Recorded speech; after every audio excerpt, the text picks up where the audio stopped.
and one. Hey, what's up, y'all? Welcome to another episode of ArmTalk. I'm your host, Jody Williams, and right now you got three guys in three different time zones. So first things first, further east, you got my man Frank Callahan. Frank, welcome to the show. Glad to be here. And then in the mountain area, Rocky Mountain area, Mr. Corey Miller. Corey, welcome to the show. What's up, boss? What's up, man? So let's talk about this. And Frank, I don't know if you saw the last show Corey and I had with Bob Brown and Jamie Sheldon. We talked about the area system, but after the show was done, I think it was a day or two later, and my tournament was coming up, and Corey was coming down with the area system and everything, and he kind of talked to me and said, "Hey, guess what? What if we alter this thing to where, instead of just a random, draw, hey, you're going to pull this guy so no one gets screwed. Right.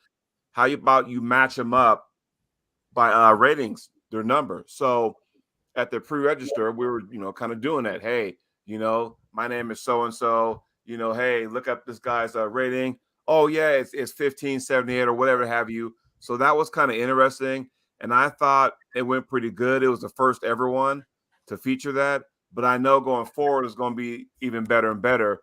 What were your thoughts doing that there, Frank? I called Corey immediately, and because I saw he made a cool little post about the stats around it, and basically removing people who we had no data on, and removing like outliers of new people, and only looking at like most of the pro athletes or people with a good amount of matches that would support their rating. What was it, Corey? You said like 90% of the matches ended up with the person with the higher rating winning. Yeah, if we exclude the amateur novice group of people, it's over 90%. Right. But if we include the amateur novice craziness, it's closer to 80s.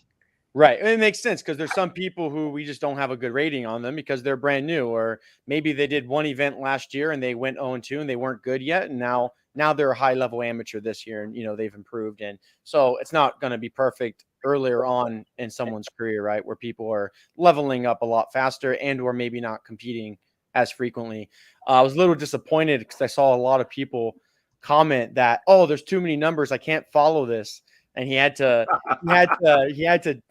lighten it up a bit. And I was like, no, it was so good. Like, I mean, I read it and I was like, makes perfect sense to me. But no, I think it's the future. Like, the biggest complaint, right, for I think most amateurs, mid-level amateurs, and even some low-level pros, is they go to a tournament and they go 0-2 barbecue to someone who was way above them. Someone they had no business arm wrestling. Right. And, you can minimize that greatly, right, by saying, hey, your first match, you're going to arm wrestle someone who's plus or minus this much, or your second match for sure. Like, I think traditional seeding is always best versus the worst first. But after that round one, the way Corey set up his seeding is after round one, you're going against someone who's plus or minus like the next points above or below you. So you're kind of guaranteed at least one fair match. But that's also good for your high level guys who sometimes you don't want, the two strongest guys pulling round one, right? Because now they're both toast, and now Frank Callahan's going to catch them in the finals, and that's not right. And, it's people have been doing this already for a long time. I hear there's people who do they don't do a true bracket. They just like do some sort of bracket pooling where they're like, all right, Jody has one loss, Corey has one loss. I don't want them to arm wrestle each other yet. Frank has one loss. Jody, go pull Frank first. And then after that, we'll have the winner pull Corey, because we think that Corey and Jody should be in the finals, and we don't want them tiring each other out. Now, that's fine to do, but like, you're kind of playing favorites, and it's up to someone's opinion to pick and choose that. Also, if you run your brackets like that, we don't get the results, so please don't do that. And by the way, I think it eliminates those cherry pickers. And you guys have probably been there enough to where, you see some guys come in and you're like going, hey, you pulling today? What class you pulling in? And they're like, oh, I might just be here to watch. And what they're doing is that they're table hawking or cherry picking and trying to find out who's in their class. And when it's something they think they can win, then all of a sudden they put their name in the hat. It's like going, really, dude? So It's they eliminate crazy, that isn't it? too.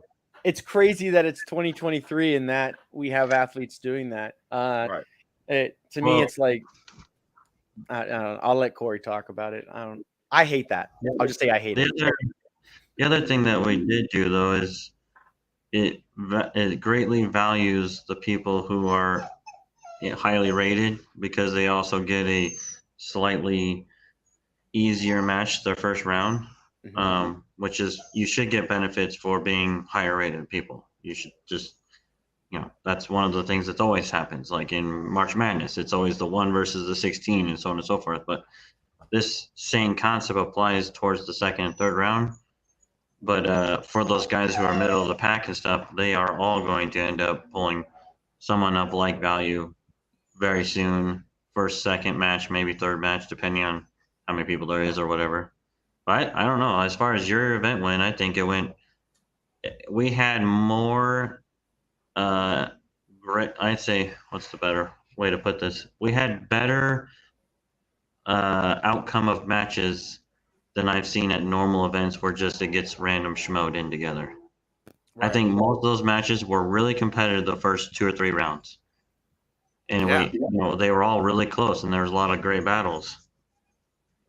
And I think that's all everyone wants, right? When you go to an event, in my experience, most athletes don't care to be like, I don't want to go to the event I know I'm going to win. I also don't want to go to the event where I know I have no business competing with, like, super high level pros. Right. You want, like, I'm not expecting to win every match, but I'm also not expecting to dominate. So, like, you just want fair competition, like fair and equal competition, which the more events that do the seeding, the more accurate the ratings become, because it expedites how quickly you get seeded into the right place.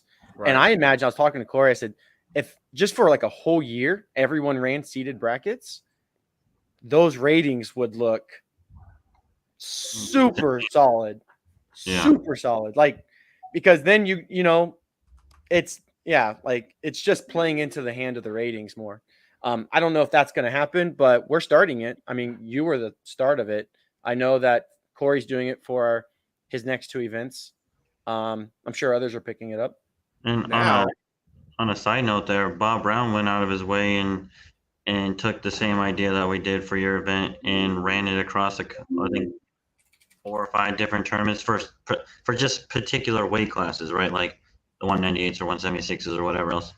He went out and did the exact same thing we did manually, and found that at, I think it was like 5 or 6 events, they found that it was a 90% success rate on higher puller wins, which just gives validation to the rating system in general, that if you are rated higher, you will win 90% of the time. Well, that's whatever you want to call it. If you guys in the chat, everybody, I mean, a lot of people in the chat, if you guys have been paying attention, did you notice that the area system also got altered in IFA weight classes? So now, and I saw that there's no more 198 than 242, and it's 231, right? You can change it. Yeah, you can toggle. You want. Oh, okay. Because I looked on mine, I was like, oh, they got the IFA classes. Yeah, you can toggle it. You can. I told you we should have made that button better. Oh man, I'll name it toggle. Yeah, no, you can toggle, and you can do it on your profile as well, so you can see where you're rated in one weight class division and then the other. This was something Bob was asking for, and we had a lot of people messaging about it, because there's a lot of California folk, or there's a lot of people who only compete like at IFA events. That's where they normally go and compete. So their results in the 209s are going to be a lot better than they are in the 220s or the 198s. And so and it makes sense that we support WAF and IFA, because we're not affiliated with anything. We just want all the results and, to be the data, the data central of all of it. Well, this is coming a long way. And I think it's the future, not because it involves me, because what I'm about to bring up, it just tells you that how important this is and how close people are. So you guys know that come September 9th, I'll be in Utah with that World Series of Arm Wrestling North Region qualifier, and I got a match with Justin Green. Now, I looked it up. Our match is best of 5 right hand. Now, I punch up 231-pound class, and that's, if we're going by that weight class, I'm at, my rating stands at 1538.78, and Justin is 1514.39. That's pretty close. Now, Really close. however, it's closer if we go the 231 plus class, because then Justin Green's up on me with a 1626.85 to my 1613.34. So we're like just right there. And that right there, as an example to everybody out there, that right there tells you that, hey, this is a match that's worth watching or seeing, or hey, this is, a match that's pretty, even Steven. It can go either way. It's not just one big blowout, right? Yep. Do you know how you line up with best wins, and do you know who you've beaten, who's beaten him, and who he's beaten, who's beaten you? I don't know if I have. Let me pull that up. Show me, because I would love to know that. Yeah, we have a little something behind the scenes that we can look up stuff like that. I'm signing into it right now. Okay, I got mine in. Everybody, feel free to do that. Yeah, I want everybody in the chat pull up the website and start punching in names. That way let's all do this together. This is awesome. Just blast our Google Analytics. Yeah. By the way, I mean, I don't know. We're averaging like 1,000 views, 15,000 views a month right now. You see that?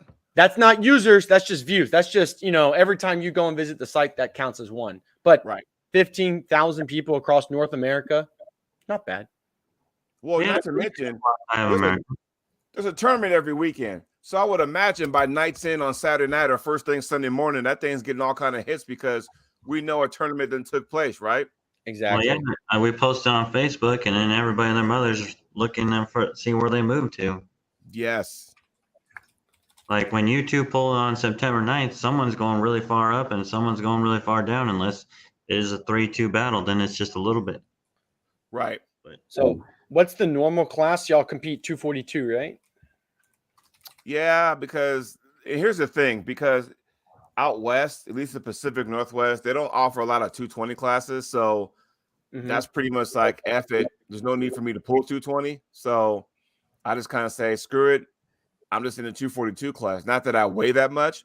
I'm around 228. So that's just where I'm at right now. So. All right. Wow. So I'm looking at this right now. So just in Aries, for the data that we have for the last couple of years for tournaments that have been added, your best wins are Jody Smith, Thomas Stubblebine, Aaron Yearsley, James Fitzsimmons, and Joe Hughley. Jody Smith has a much higher rating than you. So does Tom, and you have wins on both those guys. But Jody Smith has wins on Eric, who has wins on Justin. Thomas has wins on Dallas Langston and Eric Wolf, who have wins on Justin. So, like, you've beaten people who have beaten him, right? A little bit of arm wrestling math, but it's kind of neat to just maybe you could go ask those guys, be like, hey, like, what was your path to victory? Now, looking at Justin has some better wins. It looks like he has wins on Jordan Seal, Corey Miller, also Thomas Stubblebine, and then 2 individuals. I don't know who they are. And then so since he's beaten Jordan Seal, Jordan's beaten you, and that's his only path. Looks like these other guys haven't beaten you that he's beaten. So yeah, I would say that looking at this, it is a really close match because now, how do you pull that up though? This is something that's behind the scenes. Yeah. All right. Yes.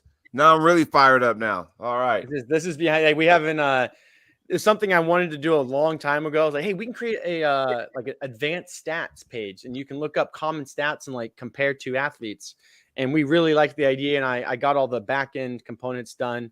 And then I think we pivoted, and it was like, hey, we actually need to do IFA. We want to add a promoters page. We want to do these other things first. And I was like, all right, I gave Jody the calculator tool I built. Oh, there you go for the XL. And did you do him and Justin? I let him go hog wild with it. I made it into an EXE, so he's been playing with it.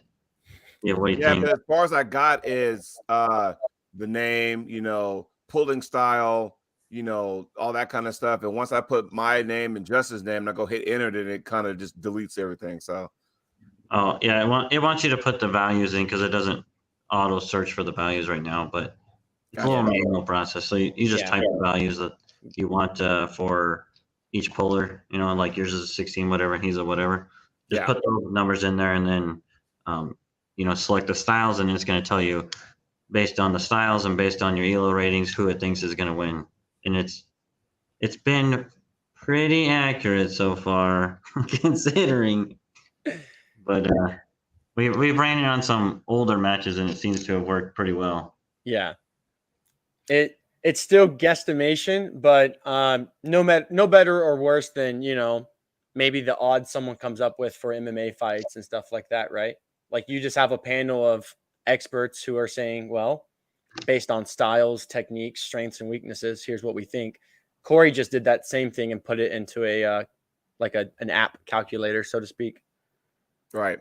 And also, by the way, and I want to get you guys' opinion about this, and everybody in the chat, feel free to ask questions and comment on this.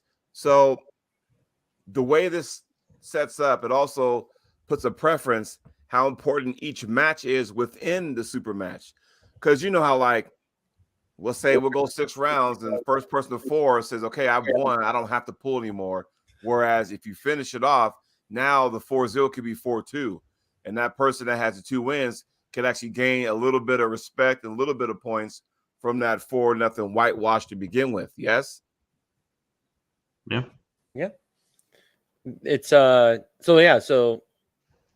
want to talk about other things right now about I want to mention like a ranking system, but for the actual ratings, every match is important. So like beating someone 3-0 counts for more than beating someone 1-3.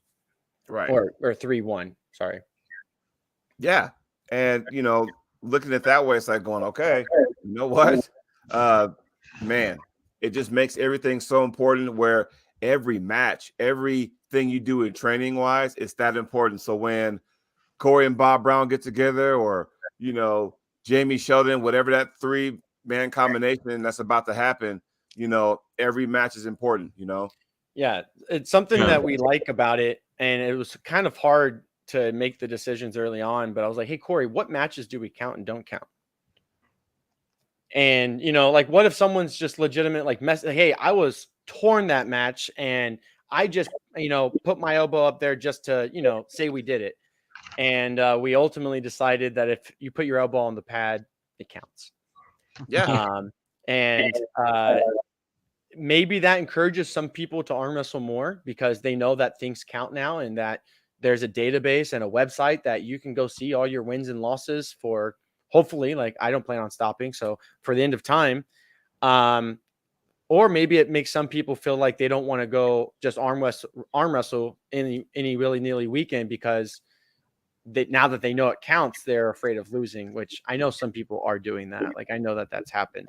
Yeah, that irritates me so much. It's like, did you get into the sport to compete or to sit there and I know people from where I'm at, my neck of the woods, that they actually sit there and do that.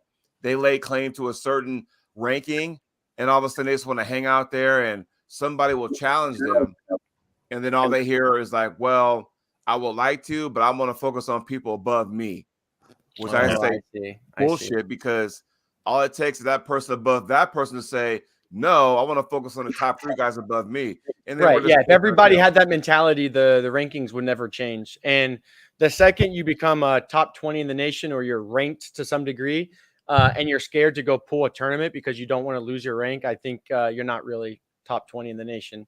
In fact, you'll hear Corey harps on this all the time. He's like, I'm ranked really high and I pull as often as I can all the time. I've been pulling every month for 15 years and I've never, this and that. And I'm like, I get it. Like, I respect that mentality, because if I was ranked number 2, I would not only just pick 1 or 2 super matches a year so I can maintain my rank and my prestige. Ideally, at least my mentality would be, I'd want to be arm wrestling as often as possible.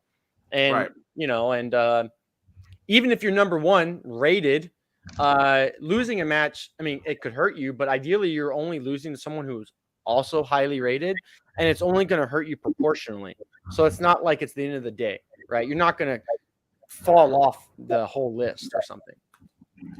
Mr. Parker Kimber has a question. He says, have you ever had many people pick up airs and start getting good data on the East Coast yet, so the data averages out?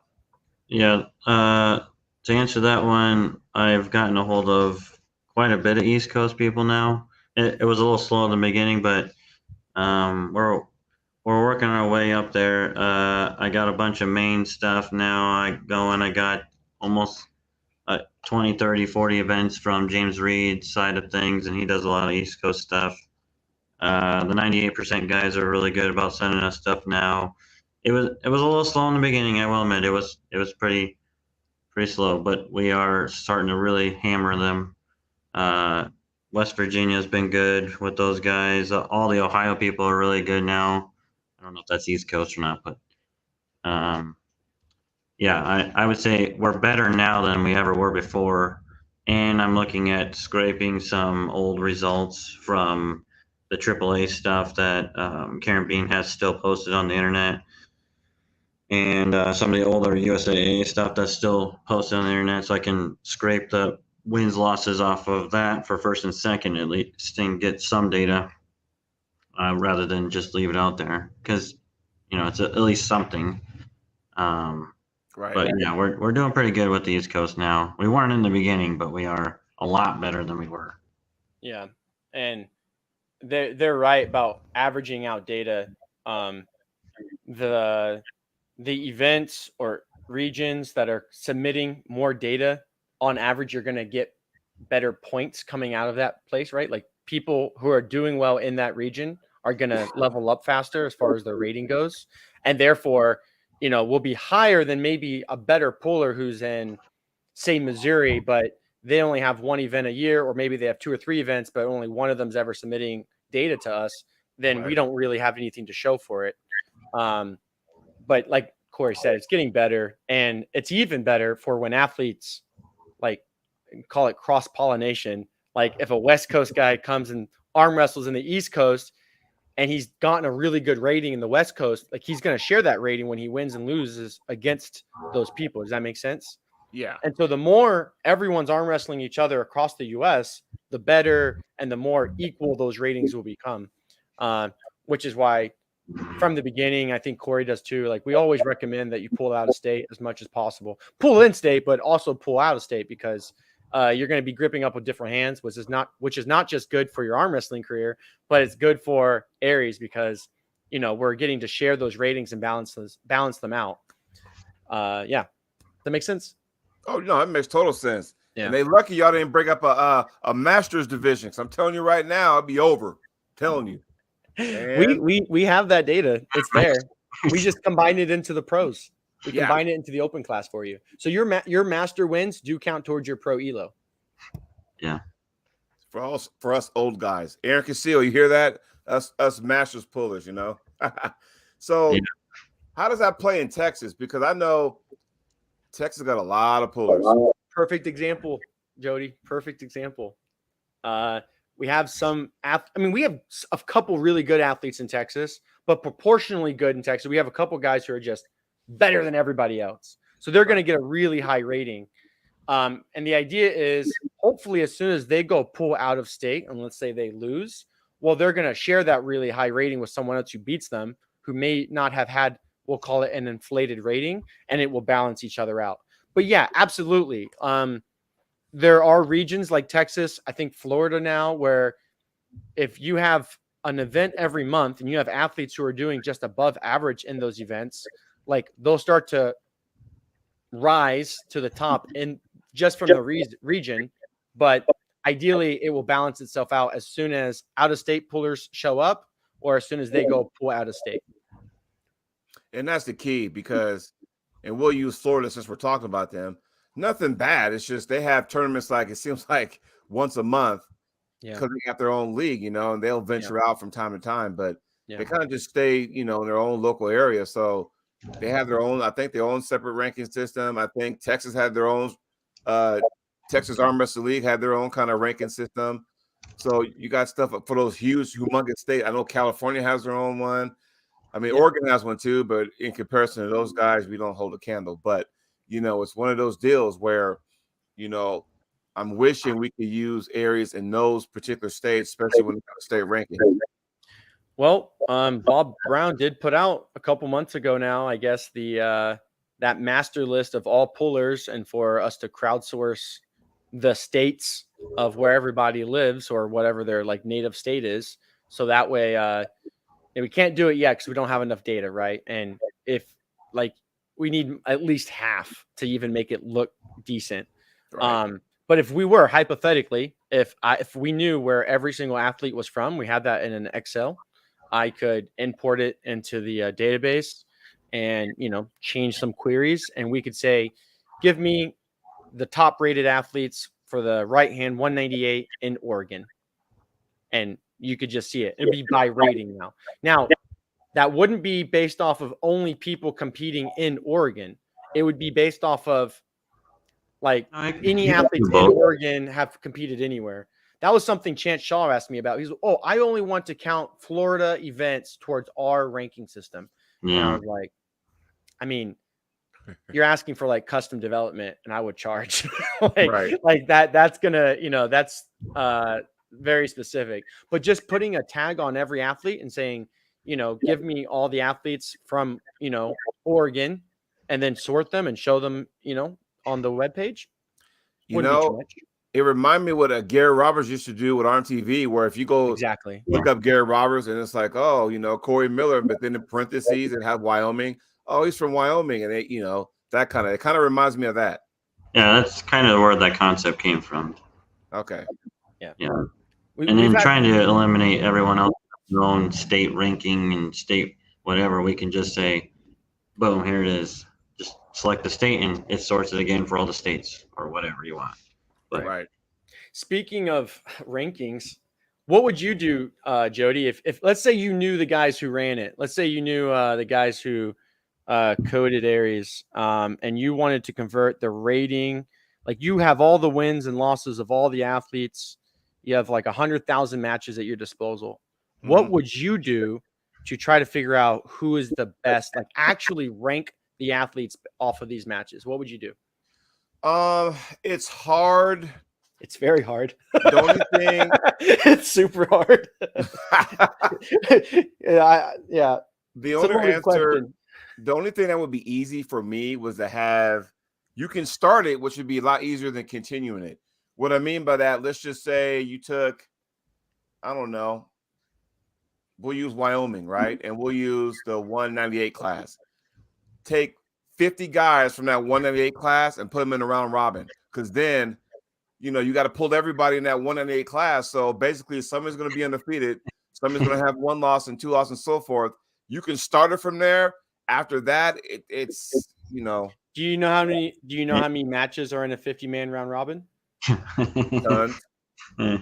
Like, okay, I went to one 11 years ago. I'll tell you right now. In Redding, California, and it was like a 16-man round robin.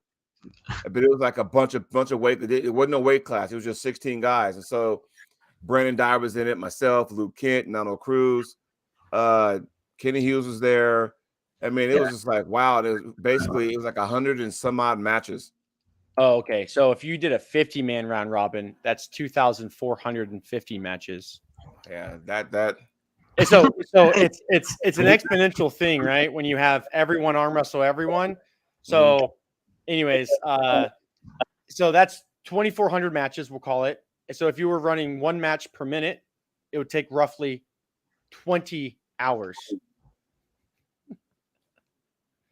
That's just fucking almost long as one of those East Coast tournaments. But hey, run like 4 tables and you get it done in 5 hours. But then they fucking run 3 tables. They run 3 tables. Okay, so I'm not trying to knock them, but they run Winter Blast. And one of these days I'll probably end up going one of them. But they got 3 tables going. It's still a 9-hour event. Yeah, so really funny cool you thing mention about you. Go ahead, Corey. Sounds like I'll be coming to Winter Blast next year and running it with Ryan and all those guys. Because it's like, I mean, it's awesome, but they also, a lot of it too is because they got so many weight classes. Like they even added a super or a semi-pro. Like, I don't even know what the hell that is. Right. Yeah. It sounds like they have like amateur, novice, semi-pro, pro, super pro. I don't know. Yeah, it's like I remember. Like I get it. What they're trying to do is probably two things. One, you're gonna increase your number of entries, which is just good for the value in the event for the promoters and people putting it on. And two, you're giving athletes more chances to arm wrestle, and you're giving athletes ideally a chance to arm wrestle people of equal caliber, right? Because like, what if I'm a high level amateur, but not quite ready to hang with the big dogs, but I'm better than most amateurs? Maybe that's what they would consider a semi-pro. Oh, I know the answer to that. Easy.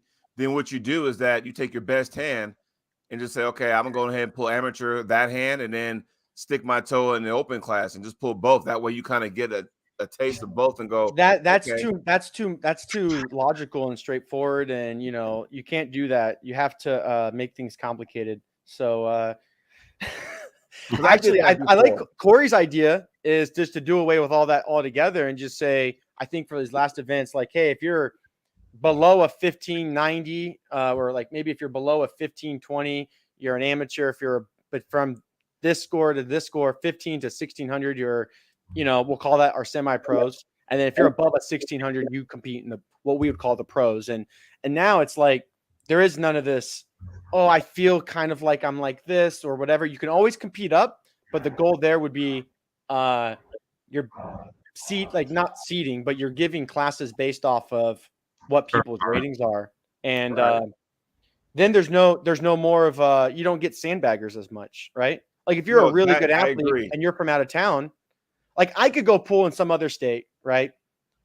And if they don't know me and I enter the amateur division, like they're probably not going to say anything. But why would I do that? Well, I wouldn't do that, but people do that, right? It's not fun. Right. So, but I will say this though. The only time that might be a problem is when you go to a tournament that has a weird kind of weight class. You know what I mean? Oh, yeah. So they shouldn't do that either. They should just respect the IFA and WAF classes. And that would be better. Because, yeah, easy, right? Because, like I said, we'll take, IFA, whatever, USAA, with Leonard Janice. They've been having their classes for years. 54, 76, 98, 242, and 243 and over. We grew up with those weight classes. Now, you take a Bill Collins and his events, they're a little bit different because his starts at 165, right? 185, 205, 232, and 233 and over. Because one weekend I decided, say, fuck it, I'm on vacation. I'm not going to cut weight. I happen to be in that 233 and over class. Whereas if I'm in a 242 class, those guys I'm seeing at Bill's event will not be in my class at a different event. Does that make sense?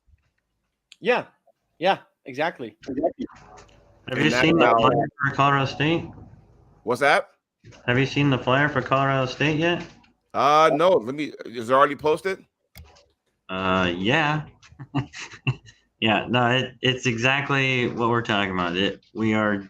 There is no pro, amateur, novice, none of that nonsense anymore. It is. Oh wait, was that the one you showed me? Yeah, bro. Oh, okay, you might arm wrestle this fool right there. Yeah. Corey's always trying to set up mismatches. This guy. Yeah. He's like, I said, hey, Jody messaged me about a match. He goes, yeah. I go, did you have anything to do with that? He goes, absolutely. I go, why? He goes, well, I need some match for Colorado State. Come on, you can do it. I'm like, my gosh. All right. But I'll throw my hat in the ring. In all reality, though, that event is 100% rating based. No amateur, pro, novice, none of that nonsense at all. Even for the women's, it's strictly based on value. And right. you if you got a guy who's been arm wrestling 20 years and he sucks at arm wrestling and he's at 1100, well, guess what? He can enter the lowest tier class and have fun. And he will get to pull against guys he's probably going to have battles with, and he's going to be a lot better off than he ever would have been jumping in the normal amateurs or normal pro classes. So, and just to give an idea, I see Parker Kimber's throwing up a 1275 versus a 1225 number. And the thing is, though, like some people need to realize there could be like 30 guys in between the 1225 and 1275. That's how close this thing is. Because then you got the point 17 or the point 48, that kind of thing. 14-point difference, and that's one match, dude. One match between those is 14 points. Yeah, one. Well, at the max spread, at 14 points is like, at the least spread, I guess. Like if two people are equal, if I win, I gain 14. And then you lose 14, so it turns into a 28-point spread. So yeah, when you're looking at those close ratings like that, depending on how many matches they have, like remember, like the more matches you have, the more true your rating is, so to speak. Right. And if you're only like 50 points away from someone, like if that guy has 30 matches, you have 30 matches, and you're only like 50 points away from one another, it's probably a close match. Right. Now 100 points or more, and you each have 30 plus matches, then maybe that guy is higher rated than you for a reason. And I don't think we've seen much of that. Like the only examples of that we've seen, like there's particular like real high level pros in our system that only pull super matches or who have only pulled once or twice in the last couple of years, at least on American soil. And so they're not even in our top 5 or 10, even if they're like 3-2, and it's only because they've arm wrestled John Brzezinski or Corey West or something. So it's going to favor people who are arm wrestling more frequently and more often. But we've been saying that since the beginning, and it's kind of what we want. I know we're in a super match era right now, but this is really good for tournaments too. It works for both, but tournaments are better because you get more matches. And everybody in the chat needs to understand, because that's exactly how this conversation on the last show ignited me to get this going on with Corey and myself, is because when you don't see the bigger names, like, how was, Corey Miller, or not Corey Miller, but how is Corey West not at the very, very top? All these other guys are. It's because when all you do is pull East versus West, you're pulling somebody from a different country. That does not calculate what you do here in the States. And so I think people need to understand that, Yeah, and it's not like a knock to them, because I still would, like in my own list, right? My own top 10, I'd rank them really high. It's something we've prided ourselves in is like Aries, there's no opinion. It's purely numbers, purely win and loss and relative performance to the people you've beaten or lost to. Like nothing more, nothing less. Like we're not sprinkling in anything. We're not adding pseudo matches. We're not saying, well, Frank's actually this good, so we should change him like this. Like everything's just by the book, which how many rating systems or ranking systems out there are like that? It's not a ranking system, but I would like to. Like I've been in cahoots with Corey for maybe a week now, saying, hey, let's take all the data we have, and instead of doing just a raw rating, let's make it rankings. And so I've already added, like on my own computer, I've added Elo decay. So basically a bias towards matches that have happened in the last 3 years, as opposed to like all of history. So matches of yesterday are weighted at 100%, but matches of 3 years ago are only weighted at 30%. And, trying to actually convert this into a rankings, maybe have a separate list one day. It's kind of all in theory. We will rank super matches a little heavier, round robins a little heavier, run all the normal Aries ratings, and then see them by ladder. So if Jody Chocolate Thunder beats Corey, you take his rating, and then we'll give you the delta that you'd normally get from winning that match. That's the current hypothesis. Right. And the goal would be to, create a real rankings list that people would be like, oh, that makes sense because so-and-so beat that guy and this guy lost to this guy. And it's hard, though. It's so hard, which is why there's always opinion in it, right? Because where do you rank? Like if you and I both lost to Corey, but we haven't arm wrestled each other yet, and there's no other data on us, where do you rank us? You'd have to gauge our matches with Corey. That's what people do. Like, well, Frank looked really good against round 3 against Corey. If they were doing a best of 5 instead of 3, that could have gone either way.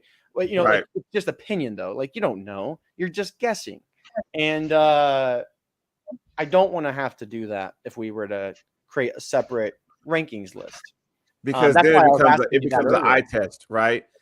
An eye test, like, oh, okay, well, Frank, we both lose to Corey, and I lost 3-2, you lost 3-1. Oh, well, Jody must be, but not necessarily, because it's all about matchups. Because maybe my style was better against Corey than yours, even though we both lost. But that doesn't mean that my style is better than yours. Against me. Yeah. Right. And so people do that already, right? Like there's panels of people that run, Arm Fighter and In the Hook and these other ranking systems where people behind the scenes try to figure out where should we rank so-and-so after someone else's performance.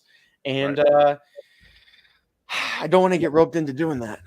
Sounds like a good way to make everybody hate you. I think the one biggest thing that we're trying to accomplish is how do we get 99% of the way with just Matt? And then if we have to, because of that one-off little scenario, how do we do minor adjustments based on opinion? Which is, and for the ranking purposes, I think there's almost no chance of not putting some type of opinion on certain valued matches. Now, yes, we can apply math here and math to more 3-2 wins versus a 3-0 win versus whatever, versus bonuses for jumping really high and all that kind of stuff, which I think we can get. We've been playing with the numbers. I think we can get really close without putting opinions yet. And then I think it's going to require, Dave Shafee is number 1 or number 2 or whatever. So we're going to give him a little bit of something because of that. But again, I don't think it's 100% possible to just go straight on opinion, because I think that always causes problems. Right. And I think you have to get a fine mixture. And you're a football fan, Jody, so you'll understand. But to me, it's more like the NFL power rankings. Yeah. The NFL power rankings are not just opinions. There are a lot of numbers, a lot of statistics first, and then they take those statistics and they put them against like 6 or 10 different other statistics from different environments, and then they put opinion based on it, and then they rank them. So they aggregate all. That's what we might call it. It's like the Aries power rankings. I don't know yet. I like that name, but we'll see. I see my opponent Justin Green's in the house. What's up, Justin? How you doing? He's in the chat. It all, not to mention, I think a lot of it comes into play, especially during football season, toward the end of the season, the last couple weeks, even basketball, the last couple weeks, because then it's like, okay, you got teams jockeying for playoff positions. Normally it's like, hey, 4 teams are jockeying for 3 playoff spots. So then you have to go, okay, there's the tiebreaker. Then if that's a deadlock, okay, well, what was your record in your division? What was your record in your conference? Then you got to start splitting hairs and, taking a banana peel off of that to make sure you get the right scenario. So that way we get the right team in the playoffs. You know what I mean? Does that make sense? Yeah. And that kind of goes back to something that Bob Brown thinks I'm a little crazy on, but I really, really, really want to do a 64-man bracket and bring those 64 people that I need to can figure out who and where they belong. I want to try to make a tournament where, maybe like once or twice a year, maybe 3 times a year, whatever, I bring in a weight class that has 64 guys pre-registered. You get pre-put into the bracket. All you have to do is just come and weigh in, and put some money behind it or whatever, and make it just insane levels of, when that guy comes out on top, he is going to end up being exactly where he belongs. And when that guy loses and he goes 0-2, he's going to end up where he belongs. And 64 guys, we saw it with the round robin, the 12-man round robin that they did for the 54-pounders. Mm-hmm. We saw that exact scenario just basically redefine what actually is the top 15 guys. And with 64 people, it would just exponentially get better faster, especially with seeded brackets. Yes. And if everyone starts off, maybe all within 150 points of one another, like the lowest guy's a 1450 and the highest guy's like a 1625 or something, and then let them loose. Yeah. And I'm not even considering the people that are like the top tier people. No offense to those people. But I don't really care about those people. I care about the middle of the pack people, the ones that we really don't know if you're a pro, amateur, novice, whatever. Those are the ones that we care about. I need to know. Right. Also, there's more of them to cater to, which just works out when you're trying to get the numbers. In some classes, I don't even know if there is 64 people who are within 100 points of one another, right? Because a couple classes just have like the top 20 are all like 1,800, 1,700, and then 1,600. Like it drops off fast, right? Yeah. There's a lot of really high performers, Yes, I guess. and then it falls off. You can even do it to where, I don't know if you guys are into March Madness, but we all know there is that Cinderella team. So you there can it is, my friend. There it is. Like There it Corey is. said, 64, just breaking the 4 regions and say, okay, the top guy versus the lower tier guy in that particular, bracket and stuff, and there's going to be so hey, hypothetically, Jody, if we were to run a 64-man bracket, would you bet on who would place top 3? No. No. You got all excited a second ago. No, because there's that upset. We just don't know where does the upset happen. Yeah, bet on me. Bet on me. You probably bet on March Madness. I know you go and fill out the bracket every year. Hell yeah. And I can have and you know what? Half my reach is blown up by round 2. So yeah, there you go. So it'd be perfect.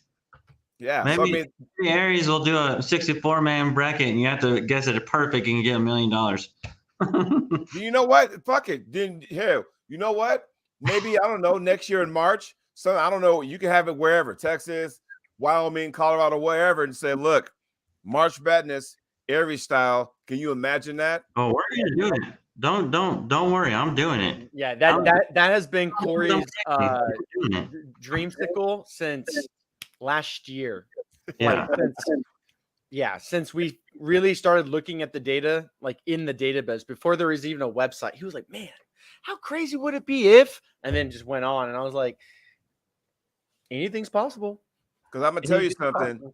If you lay that bad boy out and then put like a seed behind that person, you're like, oh man, I'm in there. Well, let's see. Jody, I'm a 12 seed. What the fuck? All right, cool. And okay, which means I'm pulling the 5 seed, obviously, if you do the March Madness math.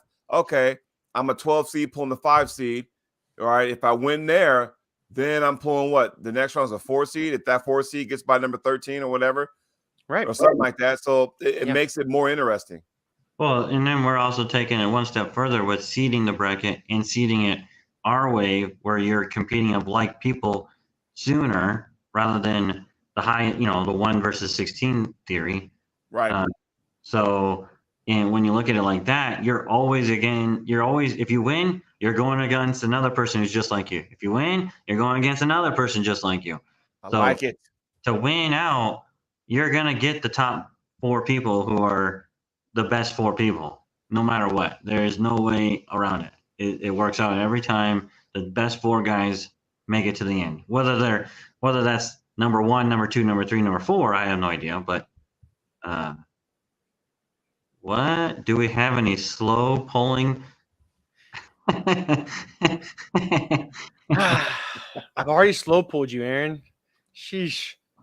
Well, I mean, it's slow pulling, like people who are slow, or is he talking about? Just kidding, Aaron. I'm assuming he's talking about like, just, hey, let's just lock up on the table just to see what you got, because about those guys who sit out there like this, waiting and waiting and waiting, and eventually pin people. Like that's Aaron. Because Aaron loves doing that. That's out here and blow your dreams away. Well, here's the thing. I meant if we slow pull, then my rating is like a 900 because I'm horrible at slow pulling. That's the only way I get my strength. But other than that, it's just like, man, I'm a ready go. That's what I'm doing. I'm not ready pause. I'm ready go. It's like drag racing, red, yellow, yellow, yellow, green. Boom, let's go. Yeah. So. Yeah. No, I fully 100% plan to do a 64-man Aries Super Series. And I actually been talking to Billy Ortegas in Texas about potentially bringing it down there, the first one, because, he's all super helpful with us with Aries. So Yeah. We've been in talk for a while trying to make that happen, and we might make it happen. It's gonna be nuts. 64-man bracket has just never been done before in the United States, so it's gonna be awesome no matter what we do.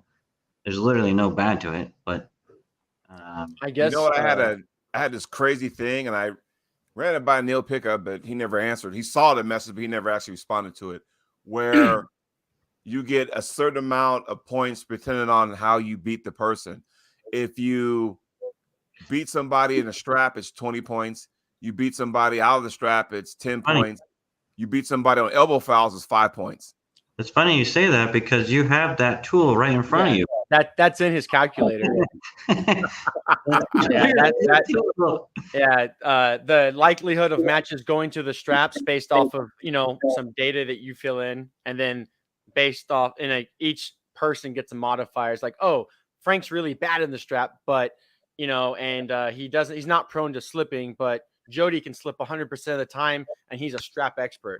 Like, then that would give you some X modifier to say, if you're trying to measure us together, it'd be like, well, odds are the match goes to the strap.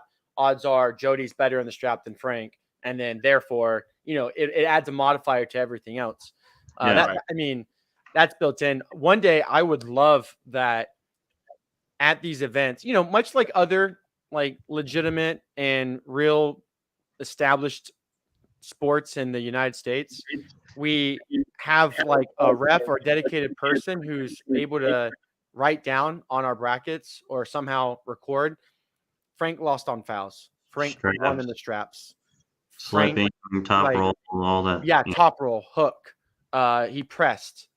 Frank pressed Jody. Jody's a top roller or whatever. Because then imagine what I could do later. With all of this data, I could say Jody wins 90% of the time top rolling against other top rollers. He wins 95% of the time when the matches go to the straps. Jody slips 50% of the time.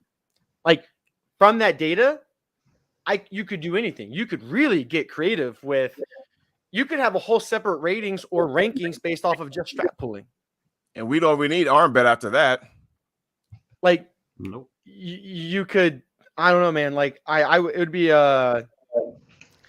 it's like a fairy tale land for me. But if I had all that data, we could really put together some really cool charts to compare athletes, which ultimately is my goal. Like, I want to be able to, like, one day, I have a match with Jody coming up. Type it in. Okay, Jody likes to top roll. He's fast. He's, he doesn't do great in the strap, maybe, So, and then I can say, what type of people have beaten you? Oh, Jody loses to hookers with lots of static table strength. Okay, and then maybe on your matches, I can click a match and it takes me to a YouTube video. Oh, damn. Man, that, man. Holy shit.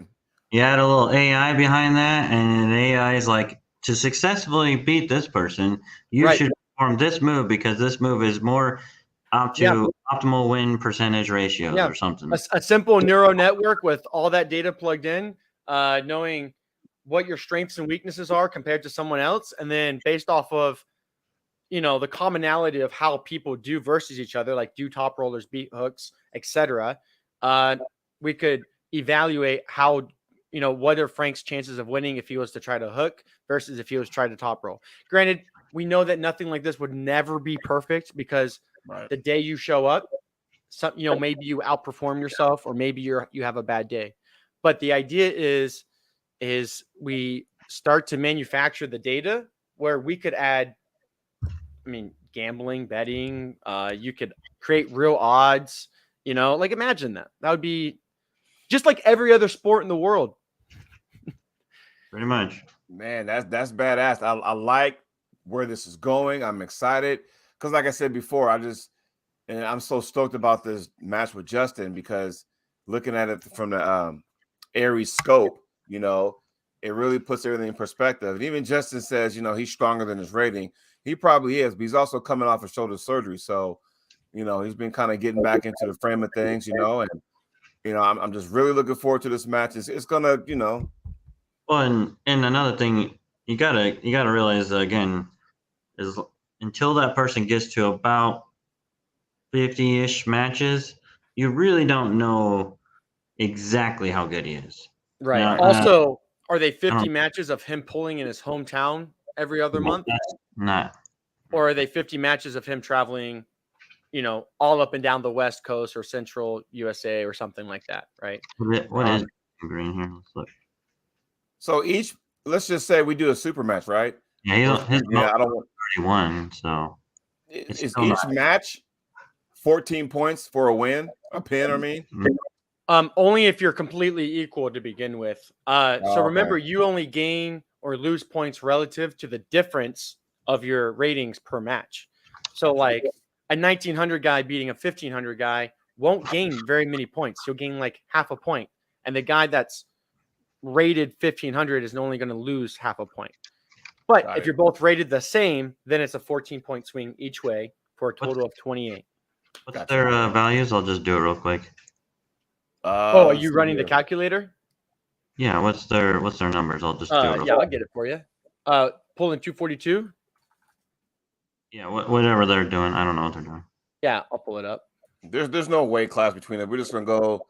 Oh well, I'm gonna use your 242 stats. So okay. Let me check. Let me make it go to. Hold on.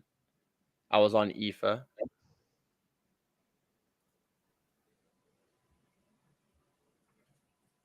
View WAF. Jody. Okay. 1686 for Jody. 1686. And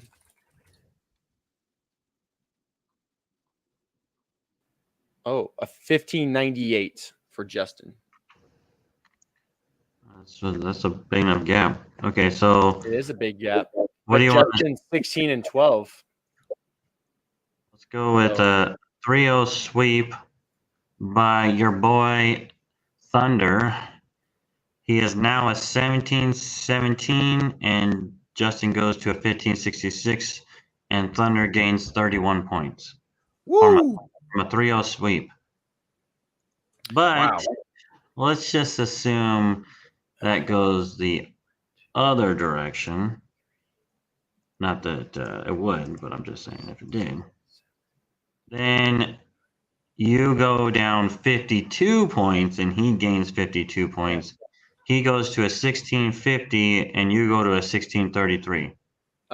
Hey, real quick, I just wanted to say that so looking at Justin's records in the 242s, I understand why he says he's stronger than that, because out of his like 12 losses or something, I don't know what I said, 10 of them are to Jordan Sill, AJ Hansen, and Brent Rackers.